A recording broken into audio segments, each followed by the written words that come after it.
그녀는 1930년대 중반에 시작해서 1945년도에 끝난다. 이 시기 동안 그녀는 다시 리비도적 주제들에 초점을 맞춘다. 그러나 이 리비도에 대한 그녀의 태도는 초기의 것과는 전혀 다르다. 리비도에 대한 그녀의 초기 연구는 관념적이고 신체에 기초한 쾌락과 성에 대한 고전적인 욕동 구조 모두를 강조했다. 그러나 이 시기에 그녀는 리비도에 대한 문제를 더욱 복잡한 사랑의 정서 및 고상의 갈망과 관련해서 다룬다. 시걸은 클라인이 아들의 사고사를 경험하면서 사랑, 상실, 그리고 보상에 대한 새로운 관심을 갖게 되었다고 주장한다. 비록 보상 개념이 있지만 개념의 우월적 불안 개념이 이론화되기까지는 공격성처럼 클라인의 주된 관심 분야도 적은 없었다. 이론 발달의 두 번째 국면에서 클라인은 유아의 핵심적인 방식은 사실상 편집집이라고 보였다. 아동은 주로 자기와 좁은 대상들부터 큰 대상들을 고립시킴으로써 내적이거나 외적인 모든 나쁜 대상들의 공격을 막고자 한다. 유아의 초기 정신 구조의 는 좋은 대상들과 좋은 감정들로부터 나쁜 대상과 감정들을 분리시키는 것이다. 1935년 클라인은 이를 편집적 자리라고 명명하였다. 클라인은 생후 4개월에 전체 대상들을 내면화하는 역량들을 발전시키며 그것이 아동의 정신적 삶의 출발을 변화시킨다고 제안한다. 아동은 이 시점에서 분열되었던 이전의 어머니에 대한 인식들을 통합하고 좋은 특징들과 나쁜 특징들을 모두 지난 하나의 어머니가 존재한다는 사실을 인식하게 된다. 아동의 분노의 표적이 되는 것은 바로 이 하나의 어머니로 좌절이나 불안을 경험할 때 그의 적극적 환상 속에서 파괴되는 대상은 사랑하는 그 어머니이며 현실 속의 어머니이며 내적 대상이 투영되는 바로 그 대상이다. 클라인은 아동의 좌절과 불안은 어려움에서 발생한다고 보고 이육이 어려움이라고 되어 있죠. 이육이라는 게 젖대기 시절. 예, 이육이 어려움에서 발생한다고 보고 아동 자신이 전체 대상을 파괴했다고 믿는 데서 오는 공포와 두려움을 우울적 불안이라고 명명한다. 편집적 불안이 외부로부터 오는 자기의 파괴에 대한 공포라면 우울적 불안은 자신의 공격성에 의하여 환상 속에서 현실 대상과 내적 대상이 파괴되는 것에 대한 공포이다. 이유기와 구강기적 좌절로 인해 분노한 아동은 그의 세계가 철저히 황폐해지고 그의 내면은 고갈된 것처럼 느낀다. 이때 내면적인 세계와 현실 세계를 회복시키는 환상을 통해 손상된 어머니를 치유하려고 함으로써 그의 우울적 불안과 그에 따른 강렬한 죄책감은 해소된다. 대상의 운명에 대한 아동의 관심은 실제로 사랑과 회복, 충동의 표현으로 이러한 사랑은 아동이 어머니께로부터 받은 훈남에 대한 느끼는 감사와 함께 발달한다. 클라인은 자신의 이론의 중심 동기를 여러 번 바꾸었다. 첫 번째 중심 동기는 성적 쾌락과 지식의 추구, 두 번째 중심 동기는 박해적 불안이었고, 세 번째 중심 동기는 대상의 운명에 대한 불안과 사랑으로 인해 그 대상을 다시 온전하게 만들고 회복시키려는 시도들이다. 클라인은 우울적 자리라는 개념을 확장시켜 그 안에 오이디푸스 콤플렉스 자체를 포함시켜 대상이 파괴하는 것에 대한 우울한 불안과 대상의 회복을 나타내는 과정으로 재정의하였다. 클라인의 후기 이론들에서 현실의 타자들은 매우 중요한 역할을 한다. 자신의 부모에게서 상처를 입혔다고 느끼는 아동들은 자신의 부모들에게 상처를 입혔다고 느끼는 아동들은 후회를 하고 손상된 부모를 회복시키려고 애쓴다. 아동이 스스로를 밝혀지지 않은 살인자로 느끼는가 또는 회개하고 용서받는 죄인으로 느끼는가는 그 아동과 부모의 관계가 어땠는지에 따라 결정된다. 여기서 잠깐 우리 쉬어가죠. 여기서 아주 재밌는 얘기를 하고 있죠. 그러니까 여기서 클라인의 얘기가 첫 번째는 리비도 중심으로 이렇게 이론을 세우다가 그 다음에 공격성 중심으로 얘기를 하다가 다시 리비도 중심으로 이론이 또 바뀌죠.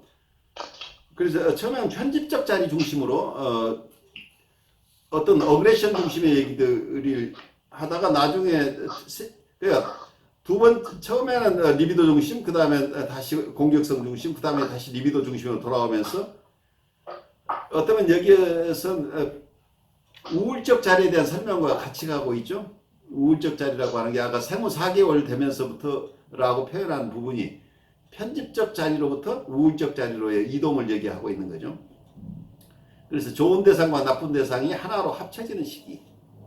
그래서 지금까지는 좋은 대상과 나쁜 대상을 완전히 분리해서 보던 이 편집적 불안의 시기로부터 어떤 우울적 자리로 가면서 자기가 어떤 공격했던 대상과 그러니까 자기를 만족시켜줬던 대상과 자기를 실망시켰던 대상이 결국은 같은 대상이라는 걸 이해하면서 그래서 한쪽에서는 편집 분열적 자리로부터 우울적 자리로 옮겨오는 과정을 설명하고 있는데 그래서 또 다른 쪽에서 보면 공격성 중심에서부터 다시 사랑의 얘기가 나오죠. 본인이 공격했던 대상을 회복해내고 싶은 충동, 회복 충동. 여기서는 사랑에 관심이 생기고 회복하고 싶은 충동이 생긴다고 하는 얘기죠. 그래서 여기서 멜라니 클라인이 봤던 어떤 모티베이션이나 동기, 주요 중심 동기가 초기에는 성적 쾌락과 지식의 추구 중심으로 봤는데 두 번째 중심 동기는 박해적인 불안으로부터 어떻게 벗어나느냐. 세 번째 동기는 대상의 운명에 대한 불안과 사랑으로 인해 그 대상을 다시 온전하게 만들고 회복시키려는 시도다. 이렇게 표현하고 있어요. 그래서 클라인의 이론을 우리가 어느 한 시기에 클라인을 이해하고 있을지 모르겠는데 실제로는 클라인의 이론 자체가 이렇게 큰 변화들이 있었다고 지금 설명하고 있어요. 그리고 클라인의 우울적 자리라는 개념을 통해서 오이디푸스 컴플렉스 자체도 이 우울적 자리라는 개념과 섞어서 설명을 해놓고 있는 거예요. 프로이드의 에드퍼스 컴플렉스 이론을 본인의 디프레시브 포지션 이론과 합쳐서 거기에서 클라인적인 설명을 하고 있다. 이제 이렇게 보시면 되겠고, 클라인의 후기 이론에 대한 설명을 여기서 하고 있는데, 초기에 우리가 지난번에 제가 이런 질문을 했었죠. 클라인은 역동 이론가인가 아닌가 하는 얘기를 했었죠. 그러니까 역동 구조 이론이냐 아니면 또 관계 구조 이론이냐 이 두 가지로 이 책의 저자인 제이 그린버그하고 스테판 미첼이 이 두 가지로 구별해낸다고 할 때 어떤 면에서는 멜라니 클라인을 관계 이론가로 관계 구조 이론으로 구별하려고 하는 시도를 했었는데 사실은 그게 제가 그때도 말씀드렸지만 그렇게 하기가 굉장히 어렵다는 얘기예요. 역동 이론가로부터 시작을 해서 관계 이론가로 변모하고 있었다고 보여요. 클라인은 사실은 관계 이론가다 아니면 역동 이론가다 얘기할 수 없는 이유가 처음에는 역동 이론 중심이었는데 나중에 관계 이론 중심으로 옮겨갔다는 얘기예요. 그래서 어쩌면 과도기적인 역할을 했다고 보여요. 그래서 한쪽에서는 그래서 클라인의 많은 논문 중에 역동 이론 측면에서 써놓은 어떤 저술들이 얼마든지 있고 또 관계 이론 쪽에서 설명한 많은 저술들이 있기 때문에 어쩌면 나중에 클라인을 연구하는 분들이 이 역동 이론에 중점적으로 봐서 더 그쪽을 비중을 두어서 이해하는 분도 있고 또 관계 이론 쪽에 더 비중을 두어서 이해하는 분도 있겠죠. 그런데 제가 봐서는 결국은 이 두 가지가 이분에게는 절충돼 있다 이제 이렇게 보이는데요. 그래서 역동 이론가라고 역동 구조 이론가라고 분류하기도 어렵고 그렇다고 관계 구조 이론이라고만 딱 들어서 얘기하기는 어렵다고 보여서 이거 절충적인 입장이라고 보이는데요. 이게 아주 재미있는 얘기가 하나 있어서 같이 나누고 싶은데 세 번째 중심동에서 우울적 자리라고 하는 것은 대상의 운명에 대한 불안과 사랑이 있다는 얘기. 그러니까 지금까지 편집 분열적 자리에서는 우리의 불안이 뭐예요? 박해불안이죠. 대상 자체가 자기를 공격할 것에 대한 두려움이잖아요. 근데 이 대상이라는 것도 이 공격성 자체도 원래 자기가 가지고 있었던 어떤 죽음 본능을 외부에 투사해서 그 투사한 대상이 결국은 자기를 공격할 거라고 하니까 원래 초기의 이론대로 한다면 이게 전부 다 자기 마음 안에서 일어난다고 봐요. 근데 그래서 아까 클라인의 초기 이론대로 한다면 현실 대상이 무시됐다는 얘기예요. 현실의 부모님이 별로 중요하지 않은 것처럼 초기 이론에 의하면, 왜냐하면 자기 안에 이미 내적 대상을 가지고 있어서 내적 대상에 느끼는 것을 투사하기 때문에 밖에 있는 실제 대상의 모습이 크게 영향을 미치지 않는 것처럼 초기에는 이해를 한 거죠. 역동 이론이 중심이 될 때는. 나중에 관계 이론 쪽에 가게 되면 처음에는 그렇게 역동으로 시작했을지 모르지만 실제 대상이 어떻게 반응하느냐에 따라서 그게 관계가 달라진다고 하는 거. 그래서 외부 현실에 있는 대상들이 어떤 중요한 역할을 한다고 본다면 관계 이론이 되는 거죠.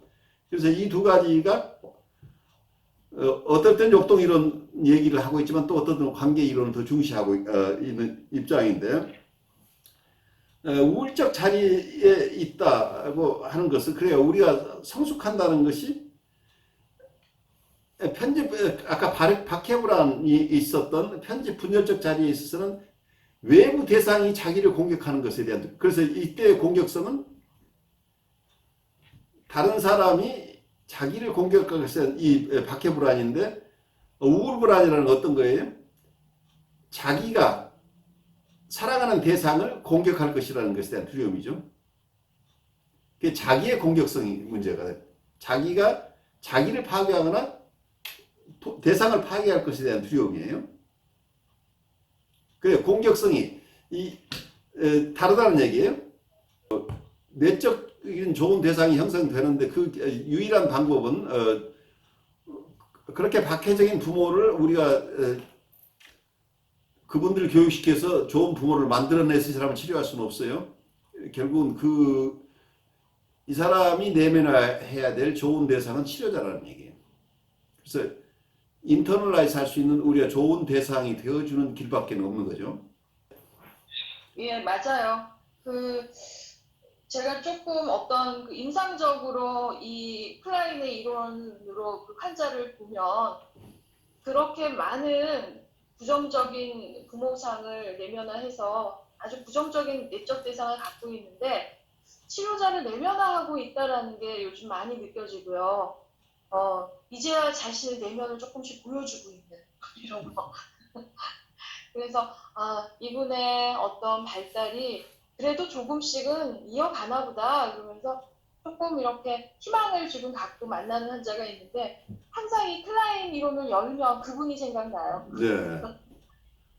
근데 어쨌든 그분의 무의식적 판타지는 대단히 손상됐고 그것이 결국 자아의 손상으로 연결되지 않았을까. 그래, 그분의 판타지 속에서는 편집 분열적인 자리에 있기 때문에 무시무시한 네, 그렇죠. 판타지죠. 그러니까 결국에는 가장 큰 문제는 관계가 안 된다는 거죠. 관계가 안 되죠. 예. 안 되죠. 관계가 안 되는 거. 그러니까 그분이 처음부터 저를 만나면서 끊임없이 호소하는 게 관계가 힘들어요.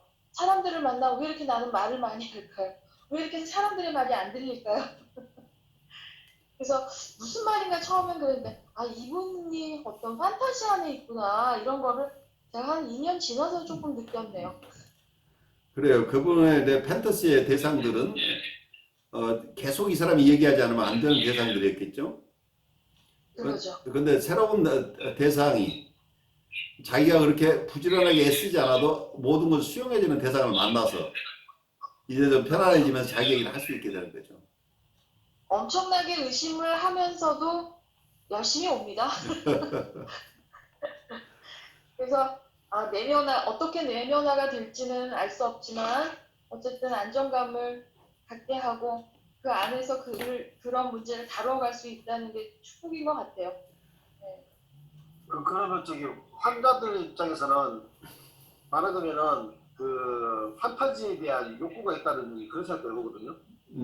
그럴 수 있죠. 예. 무의식적으로 어떤 예를 들어서 내면에 있는 공격적인 판타지라 그러면은 그 대상이 착취적이고 박해적이라 그러면은 그 속에서는 생존을 위해서 자기에게 좋은 대상이 되는 그런 무의식적 판타지를 자기도 모르게 욕구를 가지고 있으니까 어쩌면 그 PH 판타지가 이 F 판타지를 실제 삶에서 경험해내려고 애를 쓰고 있고 그 치료자를 만나러 찾아오는 이유는 나름 그게 자기가 정말 판타지를 찾고자 하는 그런 생존 욕구 때문에 찾아가는 것이 아닐까.